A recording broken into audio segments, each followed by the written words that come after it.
ఎవరు చెప్పండి? Who is God? రేపు వస్తుంది 8వ అధ్యాయంలో ప్రశ్న వస్తుంది. అర్జునుడు 7 ప్రశ్నలు అడుగుతాడండి. ఒక్కసారి 7 ప్రశ్నలు. ఫస్ట్ క్వశ్చన్ ఏమిటి తెలుసండి? Who is God? దేవుడు అంటే ఎవరని చెప్పి మొదటి ప్రశ్న అండి. కిం తద్ బ్రహ్మ? అదండి ప్రశ్న. రేపు 8వ అధ్యాయంలో వస్తుంది, అక్షర పరబ్రహ్మయో. దానికి కృష్ణ పరమాత్మ ఏం సమాధానం చెప్పారు? ఎవడో దేవుడు అంటే ఇదిగో గుడిలో ఉన్న ఆయన, ఆ వైకుంఠంలో, కైలాసంలో అని ఏమైనా చెప్పినారా? లేదు. అక్షరం బ్రహ్మ పరమం, that which is indestructible, that which is all pervading, that which is eternal is God అనేసినాడు. చూడండి, ఏది ప్రపంచంలో శాశ్వతమైందో అదే దేవుడు అండి. వెతకండి, వెతకండి. ఇది శాశ్వతం.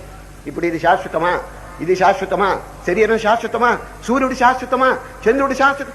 ఏది కూడా కాలగర్భంలో, ప్రళయ కాలంలో అన్ని కూడా నాశనం అయిపోతాయి. కానీ వన్ థింగ్ రిమైన్స్. ఏది? సదేవ సౌమ్యేదమగ్రాసీత్ ఏకమేవాద్వితీయం బ్రహ్మ మేహనానాస్తి కించన. ఉపనిషత్తులు ఘోషిస్తున్నాయి. ప్రళయ కాలంలో కూడా అది ఒక్కటే ఉంటుందన్నది. తక్కిన అన్ని కూడా అంతర్ధానం అయిపోతాయి. చూచారు? అదే దేవుడు. కనుక శ్రీకృష్ణ పరమాత్మ ఎంత చక్కని సమాధానం, హూ ఈజ్ గాడ్ అని చెప్పి అర్జునుడు అడిగితే ఒక చిన్న రూపం, ఒక నామం, ఒక స్వరూపం ఏమి చెప్పలేదని. ఏం చెప్పినారు?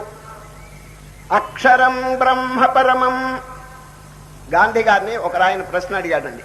ఏమండి గాంధీ గారు, మీకు ఆధ్యాత్మిక విషయంలో చాలా అనుభూతి ఉన్నది కదా, దేవుడు అంటే ఎవరో కొంచెం సెలవు ఇవ్వండి అని గాంధీ మహాత్ముని అడిగారు ఒకరు ప్రశ్న. వారు ఇంగ్లీష్లో చెప్పారు, దాని సారం చెప్తున్నా తెలుగులో. నా చుట్టూ అనేకమైనటువంటి ప్రాణికోట్లు పుట్టటం చావటం జరుగుతున్నప్పటికీ వాటన్నిటికీ ఆధారభూతుడై తాను పుట్టక తాను చావక ఉన్నటువంటి అఖండమైనటువంటి చైతన్య శక్తియే దేవుడు. ఎంత అద్భుతంగా ఉంది. మళ్ళీ చెప్తున్నాను. నా చుట్టూ అనేకమైన ప్రాణికోట్లు పుట్టడం చావటం జరుగుతున్నప్పటికీ వాటన్నిటికీ ఆధారభూతుడై తాను పుట్టక తాను చావక ఉండేటువంటి అఖండమైనటువంటి చైతన్య శక్తియే దేవుడు. ఎంత చక్కని డెఫినేషన్ చూడండి.